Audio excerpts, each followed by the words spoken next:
Selamat malam, Pak Fahrul. Malam kok Bernard. Live yang tertunda. Live yang Akhirnya kita live tertunda. Udah kembali. live nggak bisa. Kita live kembali. Ini kok Bernard rambutnya lagi cetar ini. Ini Wih, ini padahal kita efek tidur-tiduran seharian nih, Pak, padahal. di Dewasa Hari ya. Ini jadinya temanya kita lagi good hair day ini kok. Gua kemarin juga baru potong rambut kok. Nah, asik. Besok soalnya jadwal harus ke KPC, Pak. Jadi rambutnya dibuat lebih rapi dikit lah. Oh iya iya harus harus Iya, benar. besok Mesti saya jalan kok. bawa timnya Willy tuh ke KPC juga tuh. Buat tengok-tengok Weh, sana. mantap memang harus kok bahwa kita lihat KPC dan teman-temannya adalah masa depan market dan masa depan Indonesia nanti Itu menuju tahun dia. 2025. Itu kok. Jadi dari 3 sekuritas saya satukan jadi satu, besok kita ke KPC bareng, Pak. Mantap, mantap, mantap. Nah, mesti gitu kok. Oke. Nah, ini sehubungan dengan tema kita nih, Pak. Kita mau ngobrolin tentang quick view market outlook second half 2024. Nah, mungkin kali ini Oke, saya nggak akan banyak tanya dulu nih, Pak. Ini kita pengen insight dari Pak Fahrul nih. Gimana nih, Pak? Menurut Pak Fahrul? oke. Silahkan, Pak. Nah, oke. Aku mau review call kita dulu ya. Dari callnya Trimegah itu kita dari awal tahun ingat nggak? Kita call first half ya bisa trading tapi hati-hati. Memang karena masih banyak downside itu terbukti ya kok. Kita calling rupiah akhir tahun 16.400 belum nyampe tapi udah deket-deket lah. Jadi mungkin kita bisa consider tesis dan teori dari rupiah lemah dari cerita kita itu udah kejadian. Nah, dan juga kita reviewnya itu adalah kita kalau sering follow IG live kita ya saya sama Ko Bernard, saya selalu wanti-wanti kita harus hati-hati di sama Big Bang. Karena bakal ada beberapa perubahan yang material di perekonomian kita dan yaitu bakal ada ngaruh besar ke Big Bang. Ini yang kita lihat sebenarnya sebulan terakhir udah mulai kejadian ya kok ya. Premium di Big Bang itu ditarik hilang pada dasarnya, itu hilang rame-rame ya, itu udah turun harga saham perbankan. Nah, yang ketiga, kita pada waktu itu ya, kalau di first half kita bilang untuk sektor batu bara ini wait and see nunggu waktu kapan itu mulai masuk. Tapi kayaknya kemarin-kemarin itu udah kelihatan ya, udah mulai masuk. Sentimen pemilu itu ada positifnya, tapi abis itu kita berubah lagi menuju wait and see. Jadinya kita menuju first half. Ini ya yang aku lihat. Terlihat menuju first half. Seharusnya, ini ceritanya ya.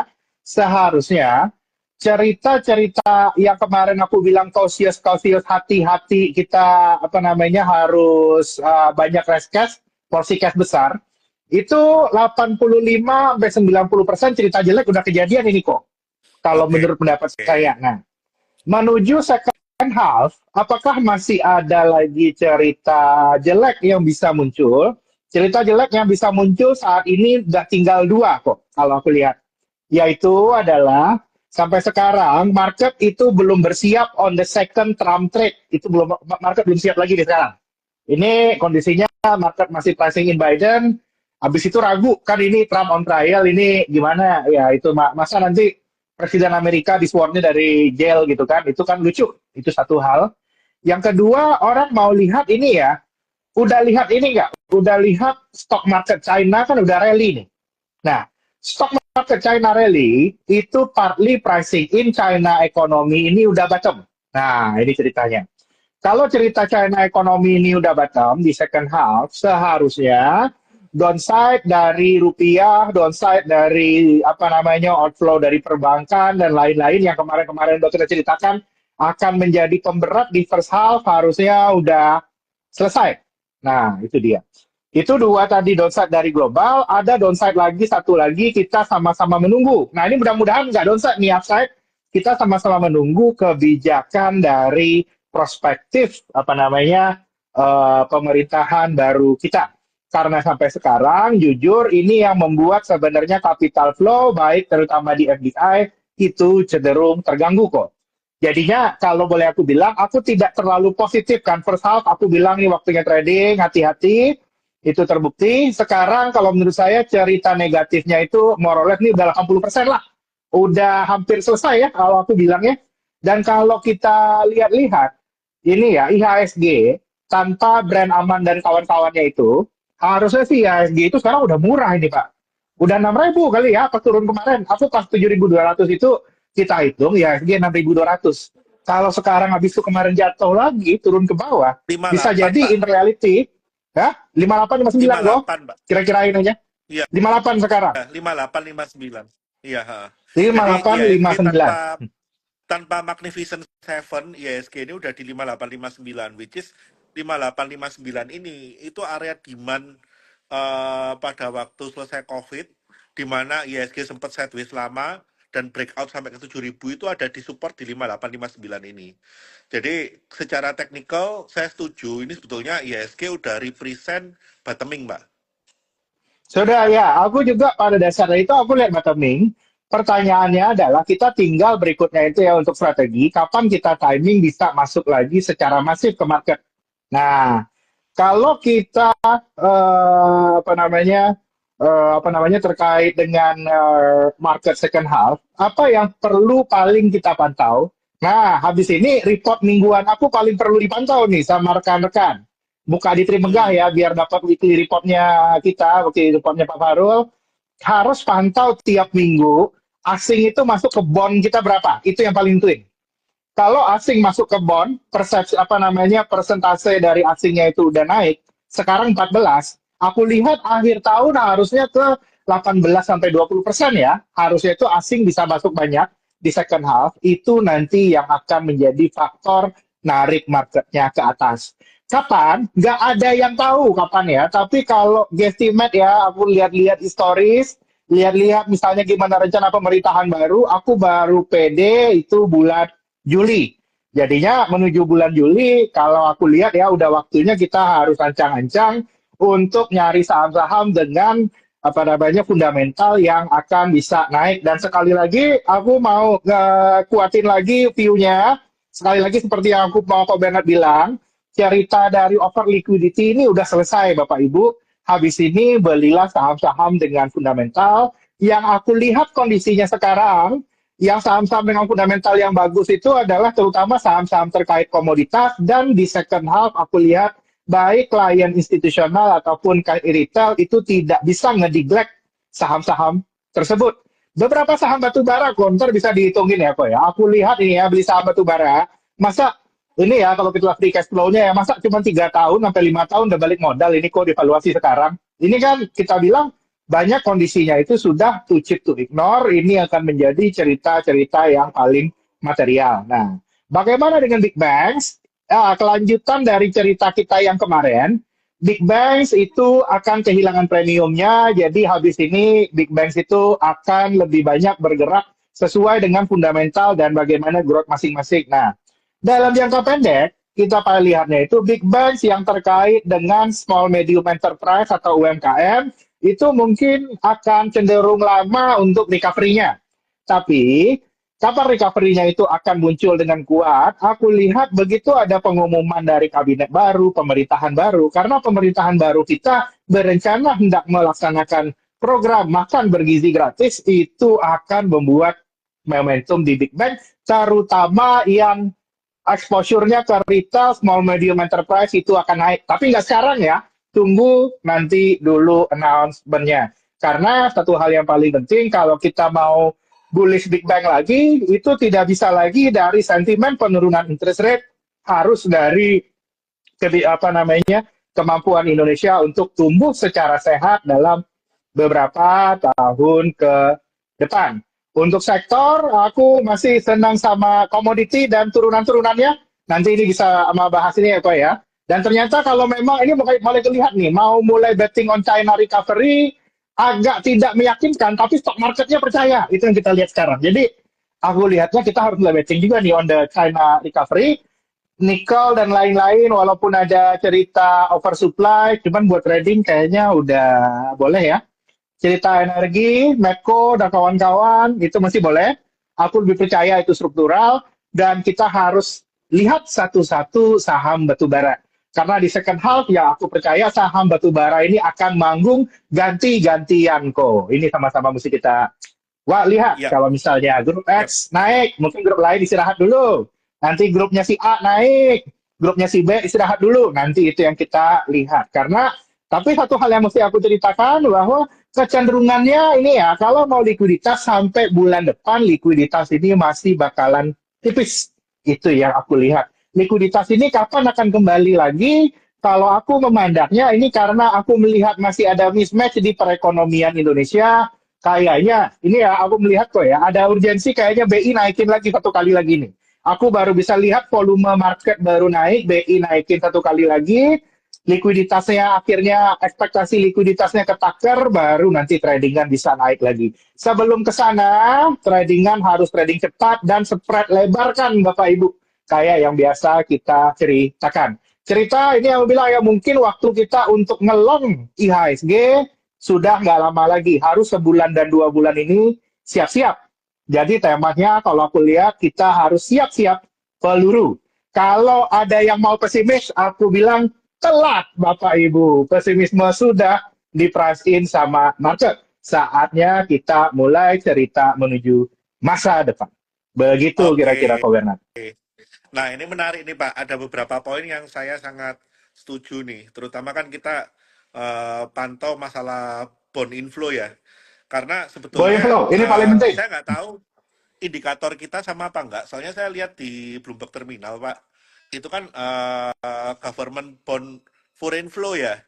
Indonesian government bond foreign flow itu dari awal Mei Pak sampai hari ini. Ya memang data belum update ya, baru per tanggal 20 ya. 2 minggu Ya. itu dari minus 44 triliun dari awal tahun udah sisa minus 28 triliun, Pak. Iya, mulai Nah, ada perkembangan tapi belum cepat. Nah ini kita lihat nih, bakalan ada satu waktunya benar, foreign itu masuknya banyak. Itu yang paling penting. Tapi di bond ya benar, kita lihat ya, di equity bakal belakangan. benar. Karena biasanya dari bond ke equity itu pasti ada laggard. Jadi buat teman-teman, jangan kaget kalau nanti ngeliat, loh ini bond yield-nya udah mentok 7,3 di Indonesia, tiba-tiba jadi 6,7, 6,6, kok equity-nya belum gerak ya karena memang pasti laggard seperti itu. Jadi dan ini masih inline sama kita punya view sih Pak. Waktu itu kan kita juga predik 10 years Indonesian government bond yield 7,3 ya. 3,3 udah lewat, udah nyampe kemarin. Betul. Dan sekarang kan masanya masa sideways antara 7,1 sampai saya rasa 69 sampai 71 ya Pak ya. 971 itu sideways. Jadinya kalau mau masuk bond, aku bilang jangan sekarang, tunggu BI sekali lagi, aku baru BI naikin sekali lagi, aku baru comfortable.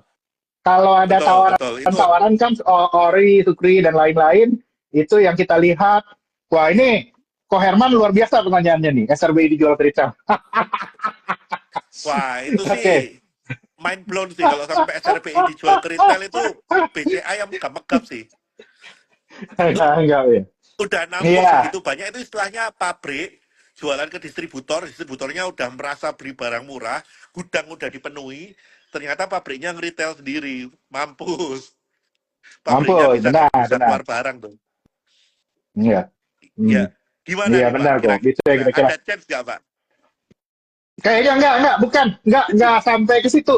Sasaran SRBI ini bang bagaimanapun. Kalau udah Terlalu sampai ekstrim ya Pak SRBI ya? dijual ke retail, aku jujur sudah angkat tangan, aku udah nggak tahu lagi mesti gimana kalau sampai dijual ke retail. Ah, aku paham kok Herman, siap kok. Ini memang di industri kita SRBI ini big issue sih memang. Jadi, Itu SRBI kalau sampai iya, di retail itu istilahnya distributornya ditusuk pabrik Pak. bisa Itu bisa tusuk distributornya pabrik. bisa motong gitu Pak. Bisa lost trust Iya, sama iya. pabrik Pak. Itu bahaya Plus itu terus Pak. pabrik, itu bahaya ya. Iya kok, siap kok, careful kita. Tapi aku nggak, ya memang ada risiko ya kalau dijual ke retail, tapi aku nggak bilang itu nggak akan gini. Karena kalau sampai dijual ke retail, itu yang rusak reputasinya, reputasi central banknya nggak boleh dong. Betul, Kan itu kan betul. kita pakai ini kan bagi-bagi sama industri perbankan. Kan BI masih mengutamakan perbankan komersial sebagai channel dari kebijakan moneter. Nah itu mesti dijaga itu. Kalau sampai itu tuh aku nggak tahu tuh, itu reputasinya jadi nggak baik itu. Ini beda ya, bank yang jual SRBI itu udah ditelan sama bank, diretailkan Itu. lagi kayak Nah, Ori. iya benar. Beda. Bukan. Ini maksud Bukan yang mau tadi berarti itu BI jual langsung ke retail. BI jual langsung ke retail. Itu Beda pabrik langsung kalau BI jual direct langsung. retailer itu, Iya. maksudnya Ko Herman ya. Iya. Kalau selama ini kan memang distribusinya dari pabrik ke distributor diecer. Ini yang Iya. ditakutkan ini kalau pabriknya langsung ke retailer nih. Which is kalau itu Langsung terjadi, jualan. ya benar, reputasi pabriknya bermasalah nih, distributornya bisa Iya. lost-trust. Tapi nggak boleh Kalau gitu kok, distributornya bercerita lost-trust, gitu kok. bahaya.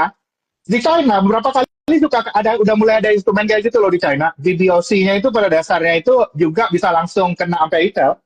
Di China udah ada itu hal kayak gitu. Tapi beda, Tapi Pak. Kalau China kan memang terlalu ini ya, terlalu otoriter ya. ya agak Kalau beda China kan lah. terlalu Di sini masih ada otoriter. itunya ya. Ya. Ya, di sini kan memang beda lah, nggak terlalu. Ya. Kalau di China mau nggak mau harus ditelan. Dan yang Ya. kedua tadi yang menurut saya menarik selain masalah bond, itu masalah China recovery, Pak. Kalau mungkin teman-teman ingat, mungkin 2-3 bulan lalu, saya udah suruh teman-teman untuk memantau yang istilahnya reksadana-reksadana yang Greater China. Nah, ini leket 2-3 bulan, tapi ini udah mulai turn around nih, yang Greater China. Jadi buat teman-teman yang istilahnya punya reksadana yang nyangkut-nyangkut Greater China sejak tahun 2022, ada harapan nih. Kalau mau Ada average, harapan, mungkin waktunya tapi sekarang nih. kayaknya after rally kalau China stock ya. Ini pandanganku ya kok. China Heeh. itu mengalami masalah kayak Jepang. Kalau memang dia mengalami Yep. masalah kayak Jepang, jangan beli equity-nya sebenarnya. Kalau gua ya, itu kalau gua personal. Jadi kalau udah naik nanti loss-nya udah minimal, mungkin akhir tahun, aku sarankan take profit. China is not. Sorry Pak, putus-putus Pak. Iya, aku mau cerita bahwa nanti kalau rebound, ya ini pasar China lagi rebound, mungkin akhir tahun, Oktober, November gitu bisa make new high. Aku saranin keluarin dari China, Yes, mungkin bisa balikin ke Indonesia. Itu setuju. aku lihat. Karena China itu structurally bukan equity story. Setuju. Mereka lagi kasusnya kayak Jepang itu bisa lama mati apa namanya equity marketnya. Nah, itu Pak, maksud saya. Yang nyangkut-nyangkut di Greater China, waktunya average down itu sekarang, supaya nanti bisa Ya, keluar. benar. Karena Bisa kalau keluar, nunggu benar. balik ke peak, nggak bisa balik ke peak itu bakal lama ini. Dia bakal sideways lama Lama. seperti Jepang. Seperti itu. Justru kalau mau beli saham luar negeri, saham Jepang, oke. Jepang, Nikkei, top. Masih lanjut itu. Sama sekarang saya lagi ngeliatin bursa sahamnya India nih Pak. Nah, itu keren juga itu. Kalau Beberapa orang dari kalau tahun gua lalu, kok hmm, gimana kok India kok ya? Silakan. ya, beberapa orang saya tanyain dari tahun lalu ngomongnya, wah India overpriced. Ternyata juga nggak berhenti tuh. Kagak Growth-nya kagak India nggak gila. overpriced kalau tergantung nanya petat ya. India nggak overpriced terus kalau punya nyali lagi bareng gua nih ya masih mali beli apa namanya MSCI Index Turki. Nah, itu lebih dahsyat lagi tuh. Itu lebih thrilling marketnya. Itu karena benar-benar turn around tuh Turki itu. Kemungkinan besar. Itu masih terang. It will be a multi year. Iya. Kalau menurut aku lihat, tahun depan orang akan ngomongin the magic of Turkish miracle tahun depannya. Wah, kalau Argentina berat sih. Argentina itu, Argentina kan dia ada formula baru kok. Aku nggak belum bisa apa namanya belum bisa punya opini kok. Kita lihat dulu nilai ini betul. mau seberapa dahsyat dia. Tergantung nih. Kalau Mereka kita formula ngomong baru juga. Mirip kayak Turki juga. in the past, Argentina tanpa perubahan sih berat ya. Berapa berat? Argentina tanpa Argentina perubahan berat. itu Coba lebih kita rusuh lihat. daripada Indonesia kalau nggak ada perubahan ya. Jauh lebih rusuh daripada Indonesia. Ya, ya, ya. Ya. Nah, yang ketiga tadi yang saya garis bawahi juga masalah Big Banks nih, Pak. Bahwa Big Banks kan no longer with premium. Mungkin buat teman-teman pahami, selama ini rally Big Banks itu dengan premium akibat dari inflow. Di mana Big Banks ini kan memang 50% lah ya, proxy dari kita punya indexing fund gitu kan. Jadi kalau ada inflow semua pasti larinya ke Big Banks. Which is itu create premium di Big Banks. Nah, dengan adanya outflow ya pasti Big Banks yang akan kehajar pertama. Hingga saat ini ya Big Banks-nya cukup tertatih-tatih. Nah, kalau kita ngomong masalah Big Banks, pasti kan banyak teman-teman yang nanya nih Pak. Bagi saya, PE PBV band Big Bang saat ini cukup murah dengan result yang ada saat ini dengan asumsi bahwa tidak ada perubahan major terhadap uh, income dari Big Banks. Nah, kalau kita ngomong ada perubahan income dari big banks katakanlah plus minus 5% declining, ya kita harus agak sabar.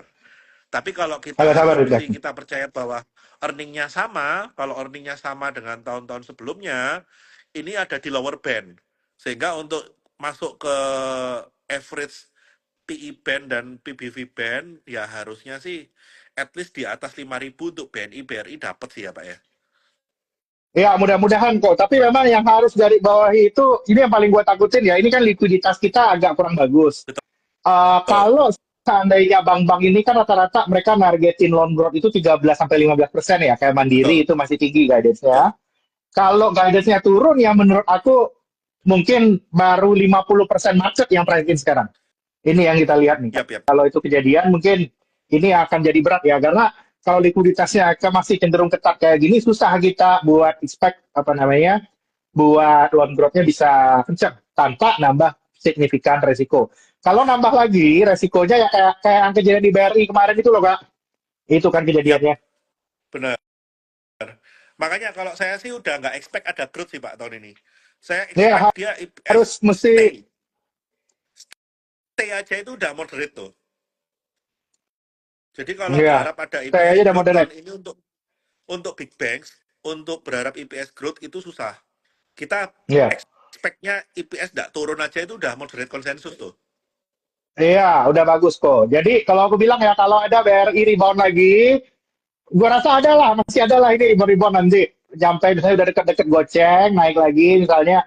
Sekarang kan Bisa itu apa buang-buang namanya dulu. 4 ribuan dan 45, 48 dan 5.000 aku lihat juarin. Kurangin.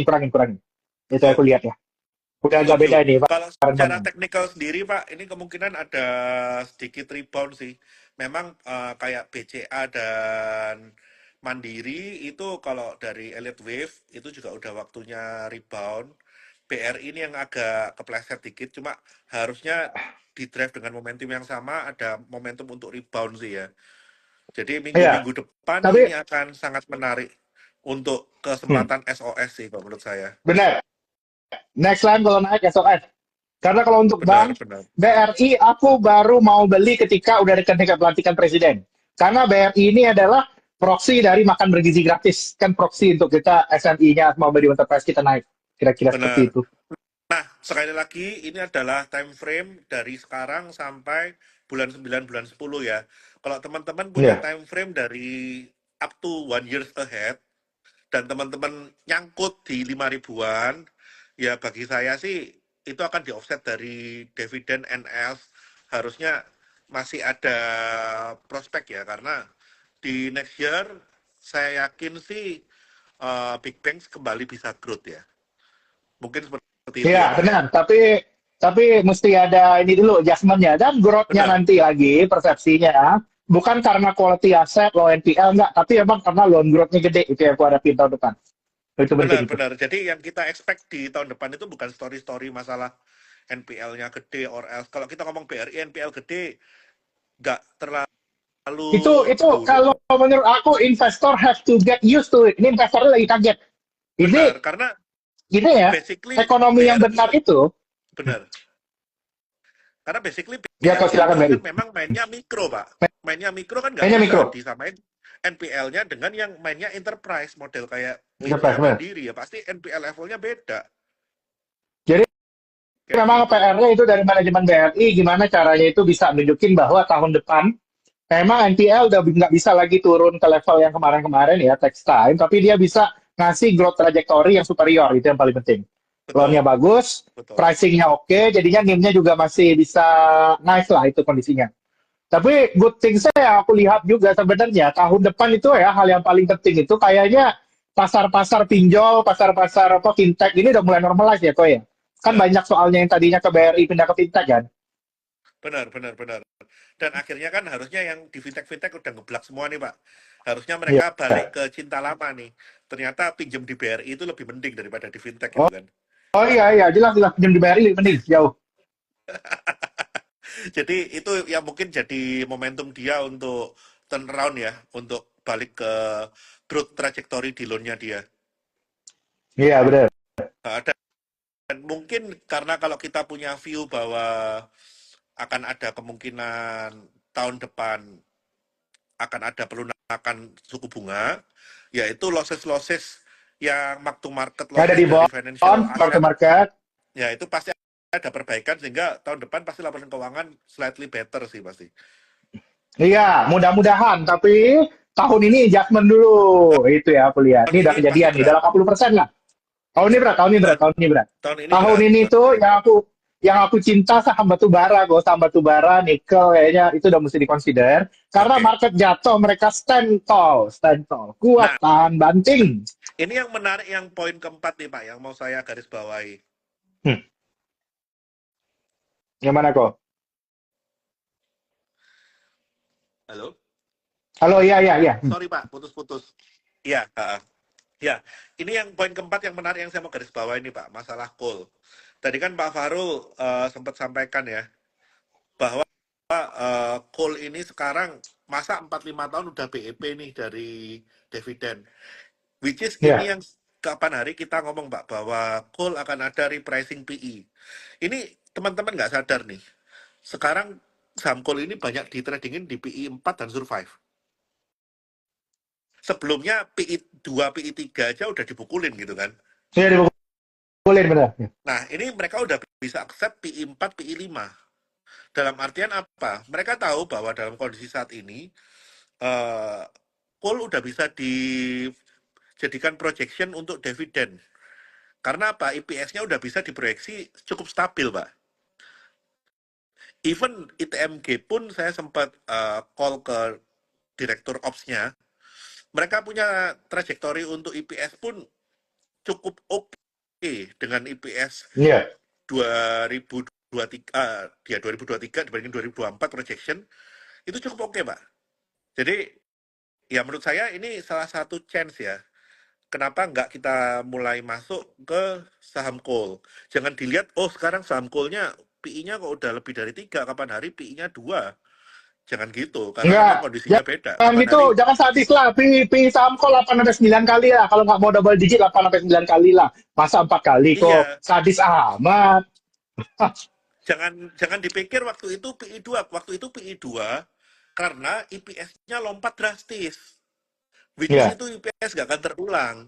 Jadi kalau kita ngomong normalize PI ya memang kalau kita ngomong PI 4, PI 5 ini still on average lah.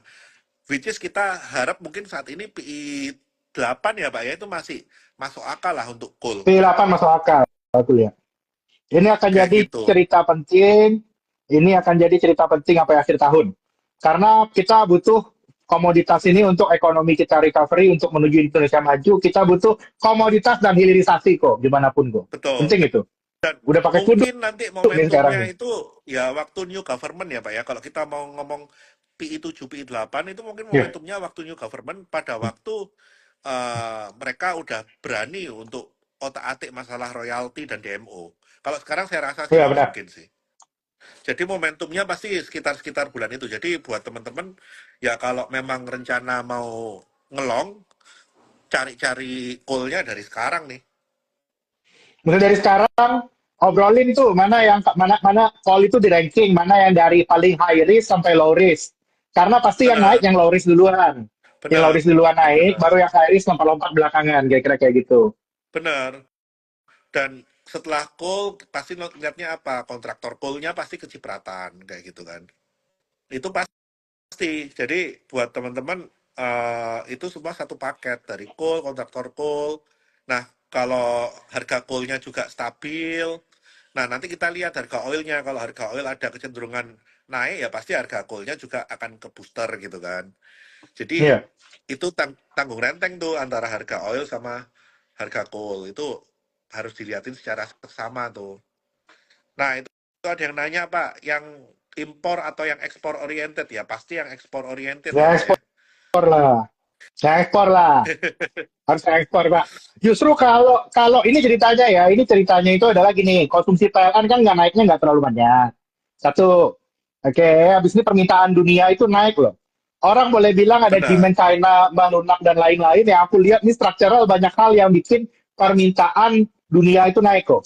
Lu tahu nggak kok, betul. permintaan energi paling gede itu ke depannya itu bukan dari bakar-bakar buat power plant aja kok. Ternyata buat AI AI Pak, kok. AI itu makan AI energinya Pak. luar biasa itu mikirnya. Nah, Stres, ini semua mahal orang ya. nggak pernah pikirin sumber listrik dari AI. Semua orang kan selalu mikir, wah Indonesia nggak punya proxy AI. Jangan khawatir. Batu AI itu bara, energy cuy. consumption-nya parah. Energy consumption AI Parah. itu Itu proksinya batu bara. lebih dari konsumsi produksi yang sekarang ada manufacturing itu lebih AI itu. Jauh, jauh. Dan itu mau Lebih digunakan mahal, green lebih jauh-jauh. energy, Ini nggak bisa. unbelievable. Ini unbelievable ternyata kebutuhannya. Dan ini Jadi semua belum ada AI, catch karena ya ini orang banyak cerita bahwa kalau bilang e-commerce itu bikin deflation, AI ini bikin inflation kalau aku lihat kok. Gara-gara konsumsi energinya dahsyat ternyata untuk mikir. Kita kan habis mikir lapar kok, minta minta makan kan habis mikir. betul. Dan satu-satunya otaknya AI apa ya? Listrik. Oke, Listriknya dari mana? Yang paling murah? Ya pasti coal lah. oke kok. Ya bakal banyak itu tema-tema green energy dan lain-lain, tapi tetap call yang paling immediate, immediate impact, immediate kemagiannya murah. It's still kok. It's still some Ya, years to dan go to cut down the electricity price on the renewable energy. Itu butuh waktu. Jadi yang pasti call ini masih jalan. betul. Karena harus teman-teman ingat, itu yang namanya green energy, capex-nya gede. Kalau kita ngomong capex gede, itu pasti ya nggak mungkin jualannya murah gitu kan. By the time Iya. dia adjustment untuk nilai capex-nya menjadi kecil, untuk dia jualan listriknya murah, ya pasti dibalancing sama coal. Jadi kalau yang awal harapannya itu adalah green energy by 2030, 2035, itu teman-teman harus mikir green energy itu nggak akan bisa jalan sendirian dan harus bisa beriringan sama coal. Nggak akan Iya. namanya coal ini tiba-tiba hilang nggak kepake. Nah itu. Itu mustahil. Sekali lagi saya Nah ya bilang itu. mustahil. Itu rata-rata itu mesti hitung jadinya kalau call ini kok ini gampang kok. Kita hitung aja pakai DCF, tapi DCF-nya nggak usah pakai growth itu kok. 5 tahun, yang asumsi jual 5 tahun lagi, habis itu potong, valuasiin aja ke hari ini NPV. Itu ntar Trimegah ada mau Betul, bikin tuh, betul. ntar kita kita update tuh. Itu doang, yang panjang-panjang Betul. jangan pakai growth yang tinggi-tinggi. Pokoknya 5 tahun, potong, tutup, berapa valuasinya? Jauh kok. Beberapa itu ada seharusnya itu yang terdiskon cuma 30% dari harga sahamnya, kira-kira gitu. Betul, betul, betul. Jadi ya kita ngelihatnya simple aja. Kita nggak usah ngomong anomali growth ya Pak ya. Kita ngomong growth Ya. in average industri aja. Hmm. Ya. Seperti itu. Nah, ini ada yang nanya Pak, emas atau nikel? Ya kalau saya pribadi, emas ini dalam fase sideways ya. Kalau saya pribadi ngelihatnya. Eh, Untuk kalau aku sampai kalau aku justru ngelihat udah harus jualan ini kok Mas kok kayaknya udah kemahalan kok. ini udah sideways di Ini atas Pak. already Dalam artian saya di atas. kalau Kalau aku lihat kita udah enggak ini udah. Hmm, Kalau kita lihat secara teknikal, Pak, ini sideways-nya ya. sideways di atas. Dia berusaha untuk tes all time high beberapa kali kan bikin jarum dipukul ya. Jadi kalau secara teknikal saya setuju sih, Pak. Ini kalau begitu dia bikin lower low dari 2320, ya itu mungkin dia udah mulai bikin lower base di 2122 ya. Iya. Sama ini sih kalau aku banyak ngobrol sama yang trading fisik ini udah mulai nggak enak situasinya gara-gara harga tinggi apa namanya counterfeit ya produknya mulai munculnya mulai banyak kok. Itu tanda-tanda harganya udah ketinggian nih sebenarnya. Ya, ya, ya, ya. Ini ya, apa, terlalu easy to replicate karena dia harganya Sudah mau. marginnya jadi terlalu gede.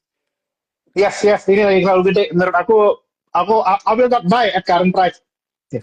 Iya, ya, ya. Nah, kalau untuk nikel, saya sih tetap pada pandangan harga nikel ini pasti akan dijaga ya. Dijaga itu dalam artian bukan dijaga di atas, tapi dijaga stabil. Range 18 sampai 20 ribu, itu pasti akan dimainin dari stoknya juga. Jadi jangan expect akan ada windfall profit dari kenaikan harga nikel kalau dari saya. Semua story-nya itu yang volume based growth. Yang ada growth di volume itu yang bisa dapat flow di nikel. Kalau nggak ada growth di volume, mati. Karena harga pasti stabil. Seperti itu. Mungkin dari Pak Farul mau ada pandangan lain Pak kalau nikel Pak. Aku nikel more or less the same ya kok ya. Kalau aku lihat harganya yang bisa naik, tapi kayaknya kalau kita harus ceritanya harus China recovery kita lagi. Kalau begitu ada China recovery, Yes. nikel related itu masih bisa. Ya, kalau kita ngomong China recovery, seperti yang kita ngomong bulan lalu juga ya Pak ya, emas Ya, sudah untuk mau meletus, gantinya kemana? Ke koper, kan gitu Pak. paper ya. Kalau aku lihat nih udah inilah untuk Nah, yang punya emas boleh dijual kalau kata aku ya. Udah nah aku nggak lucunya Pak, konfi justru di harga ini udah nggak menyenangkan. kalau lucunya di Indonesia, emiten yang Hmm? rata-rata jual emas, jual koper Pak. Oh iya kan satu paket Satu bagaimanapun paket, ya kan. Satu satu paket. paket Pak. Jadi ini kita ngomongnya yang relate ke yang lagi ngelong-ngelong emas mungkin di future market atau di Ya, fisik. Ya ini upside sih udah terbatas hanya untuk trading pendek-pendek. ya, Kalau mau the bigger picture-nya ya tahan nafas, kasih margin agak tinggi, nge-short. dia short benar. Kalau yang senang apa namanya? Ya kalau mau yang senang bisa nge-short dan nge-short lah. Ya. Iya, betul. Kayak gitu. Nah, ini kan dari kemarin Pak yang menarik Pak. Semua ini kan banyak yang ketipu masalah IKN Pak. Wah, IKN kembali digaungkan. Berarti apa? Konstruksi, berarti apa? Semen. Nah, padahal saya udah Wah semen, wanti-wanti nih Pak. semen gimana ya gue ya? Aku long way to go kok.